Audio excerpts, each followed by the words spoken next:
E tem uma oração, irmãos, tem uma oração que eu faço todos os dias, quando eu estou de joelho. Coloca aí, Daniel, é o Salmo 102, verso 24. Essa oração eu faço todos os dias, quando eu estou de joelho. Dizia eu: meu Deus, não me leves no meio dos meus dias. Os teus anos são por todas as gerações. Essa oração eu faço todo dia. Eu digo para Deus orando, o que este salmo ele trata? Este salmo, ele tem 3 divisões. Ele era um salmo escrito de modo pessoal, do salmista. Isso é uma experiência pessoal. Mas no meio dessa experiência pessoal, ele envolve uma experiência que leva o povo a ser envolvido, que são as gerações. Então, se você ler do capítulo 102, 1 a 11, é uma experiência própria do salmista. Ele teve uma grande enfermidade. Nessa enfermidade que ele tem, ele passa a ter uma abertura para que todos se aproveitem dessa enfermidade e ataquem a ele. Mas no meio dessa enfermidade, ele olha para um Deus que é eterno, para um Deus que não muda, para um Deus que permanece, para um Deus que é grande. E no meio deste salmo, ele acredita que Deus vai mudar o cenário da nação de Israel, porque ele é o Deus, olha irmãos, como é lindo isso, ele é o Deus que trabalha no meio das gerações. Ele trabalha no meio das gerações. Então, quando ele pede primeiro para ele, depois ele diz: mas abençoa as gerações que virão. Então, o que acontece? A gente sabe que os nossos dias estão determinados por Deus. Mas quando você vive acreditando no poder e na soberania de Deus, você pode orar como o salmista orava. Vocês sabem que o rei Ezequias, ele teve a sentença de morte. Deus disse: põe a tua casa em ordem, que tu vais. Profecia de morte, diga isso, profecia de morte. Mas essa profecia de morte, ela foi retirada. Deus deu a sentença de morte. Mas como esse homem, ele queria viver ainda para exaltar a Deus, ele disse: dá uma olhadinha aí nos arquivos celestiais e vê minha vida, Senhor. Eu não quero morrer agora. Aí Deus olhou a ficha do homem e disse para Isaías: ele tem mais 15 anos de saldo aqui em cima, volta lá. E a Bíblia diz: antes que o profeta saísse, Deus falou: volta e diga que ele vai viver mais 15 anos. Então escute, o salmista estava dizendo: eu tenho essa enfermidade. Ele pensava que ia morrer dessa enfermidade, mas aí ele olha e vê a sua enfermidade. E quando ele vê a sua enfermidade e os seus amigos lhe atacando, ele diz: Senhor, que as gerações futuras saibam do teu nome. O que ele estava dizendo? Eu quero viver para contar para as gerações a tua grandeza. Olhem para cá. Homens ímpios não falam de Deus. Homens cruéis não falam de Deus. Homens pecaminosos não falam de Deus. Homens de vidas santas falam de Deus. E são esses homens que Deus preserva a vida deles para continuar falando do seu nome. Então eu digo para Deus: Senhor, eu digo assim, irmão, olha, eu digo assim: Senhor, o mundo teve, eu digo desse jeito orando, o mundo teve John MacArthur, o mundo teve Bob Marley, eu digo assim, e tem gerações que idolatram esses homens que trouxeram pecado. Senhor, que as gerações futuras saibam que eu te amei, saibam que eu dei a minha vida para viver o evangelho. Até hoje tem gente que fala de Pelé, sim ou não? Fala de Garrincha, sim ou não? Viveram para exaltar o futebol, viveram para exaltar o reggae, viveram para exaltar músicas mundanas e noitadas de cabaré. E eu digo para Deus: faz eu viver para exaltar teu nome. eu não sou nada. Aí o salmista, coloca bem na tela o verso 23, Daniel. O salmista, olha o que ele diz no 23. Abateu a minha força no caminho e abreviou os meus dias. Ele estava dizendo, eu não sou nada. O salmista olha para ele, tem nesse salmo aí, irmãos, ele mostrando que ele não é nada. Eu não acho boa a Bíblia, irmão. E aí quando eu estava hoje lá em casa, sentado e me lembrando desse texto, que essa é a minha oração todo dia, não me leva agora não, mas eu já explicar porque que eu peço isso, porque tem uns que é bom ele levar.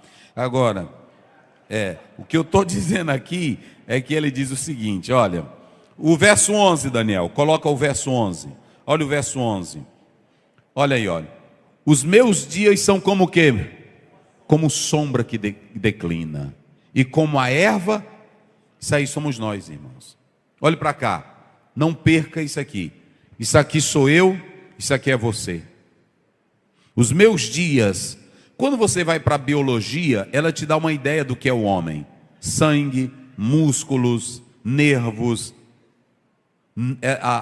A ciência, ela mostra principalmente a parte da psicologia, da psicanálise, ela tenta dar um vislumbre do que é o homem. Mas quando você vai para a Bíblia não te exalta. A Bíblia diz que você tem a imagem e a semelhança de Deus, mas ela diz que os nossos dias são como o quê? Você pode ser rico, pode ser pobre, pode ser branco, pode ser negro, pode ser o rico que for, mas daqui, descendo aquela escada, você pode falecer. Nossos dias são como? São como sombra. Sombra como o quê, pastor Alex? Que declina. Está aí. E o salmista, quando ele adoeceu, aí pronto. Ele diz, Senhor, eu estou me acabando, meus dias são poucos. Pronto, eu não sou nada. Ele está dizendo. Agora, ele diz no verso 23, aí volta lá para 23. Ele diz, o Senhor abateu a minha força no caminho. Oh, irmão, na nossa vida. E abreviou os meus dias. É no meio dessa situação que ele olha para um Deus que é grande. Ei, rapaz, é bom. Que ele olha para um Deus que é eterno. Aí ele diz no verso, começa pelo 12, Daniel. Ele diz, eu não sou nada, eu não presto para nada, eu sou pó, eu sou como sombra, eu sou como a erva. Aí é tudo poético. Aí ele diz, mas tu, Senhor, permanece para sempre. Eita glória, quem pode adorar o Senhor? E a tua memória como? De geração. Agora a memória de Deus, como é que é a memória de geração em geração? É só se tiver no meio daquela geração homens que façam o quê? Que propaguem isto. Se não, homens, o mundo tem homens que propagam a geração de uma cultura mundana. Mas tem homens na terra. Quando Jonas morreu, lá em Mateus 12, Jesus falou de Jonas. Jonas pregou para uma cidade, ou seja, lá em Nínive, ainda repercutia até nos dias de Jesus a mensagem que o homem pregou. Só quem pode manter a memória de Deus na terra é uma geração que tem Deus. Homens que chamam Deus para a vida deles. É assim, tem homem que é do futebol, tem homem que é do pop, tem homem que é do reggae, tem homem que é da malandragem, tem homem que é do crack, tem homem que é bandido, mas tem homem de Deus na terra, que exalta o nome de Deus de geração a geração. Eita, meus irmãos. Oh, mas é bom ser crente. É bom ser crente. Aí eu estava hoje à tarde chorando, porque todo dia eu faço essa oração aqui. Porque é o seguinte, o irmão, Senhor, não me leva agora não, mas tu não faz nada. Não é útil para nada. Tem irmã que diz, Senhor, conserva a minha vida. Para quê? Tu não faz nada. E ainda fala de quem faz. Senhor, me deixa viver, né? Esse hino aí que o irmão cantou é bom, não morrerei. Esse hino não está errado. Tem um bocado de teólogo. Eu li um biblista que ele diz o seguinte, cuidado com a hermenêutica. A hermenêutica não é a voz absoluta, a hermenêutica é um óculos. A hermenêutica é um óculos. O óculos não cria texto. O óculos não cria texto. Tem gente que pega a hermenêutica e quer seguir ela, até mesmo negócio, hermenêutica sagrada. Não existe hermenêutica sagrada. Não existe isso. Isso aí foi invenção nossa, dos teólogos. Não existe hermenêutica sagrada. Hermenêutica são regras. Aí, o óculos não cria o texto. O óculos, ele amplia a visão. É só isso, não é isso? Então, quando você for para a Bíblia, você tem que dizer ao Espírito Santo: me ajuda a compreender a tua palavra. Salmo 119, 18. Desvenda os meus olhos, para que eu veja as maravilhas da tua lei. Tem gente que só vê a parte literária, mas não vê a parte do Deus eterno, que guia, que cuida, que ampara e que sustenta. Não morrerei quando há promessa. Quem tem promessa de Deus? Quem tem promessa. Olha para cá. Aí eles citam Hebreus 11. Muitos morreram sem ver a promessa, mas a Bíblia nunca diz que todos veriam o Messias. Não é isso? Agora, se a Bíblia dissesse que tu ia ver o Messias, tu podia esperar, porque não foi dito de Simeão? Pronto. Aí quando ele pegou o menino, pode me levar. Me leva, porque se cumpriu. Tu só morre. Agora preste bem atenção. Quem tem promessa de Deus não morre não. Pronto, é o seguinte: Deus fez uma promessa para ti. Se Ele fez, Ele vai cumprir.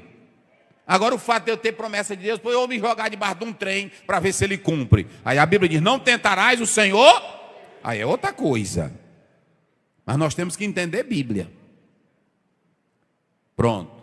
Deus não disse que eu não vou morrer. Não, Ele nunca me disse. Ele disse para mim que eu não vou morrer se eu crer nele, porque quem crê em mim tem a vida. Pronto, isso aí já está garantido. Um dia um irmão disse para o irmão: teus dias estão chegando. Ele disse: diga isso para mim não, pastor Zé. Então eu só tenho que rasgar a Bíblia, porque a Bíblia diz que os nossos dias já estão contados e o teu está chegando. Os teus dias estão chegando. Mas ninguém gosta disso, a gente só gosta daquela parte: o Senhor está fechando sepultura. É assim? A gente só gosta dessa: o Senhor está fechando sepultura. Mas, irmão, teus dias estão chegando. Ninguém quer essa parte, não. Mas pode ser que o teu dia esteja chegando lá, não é assim?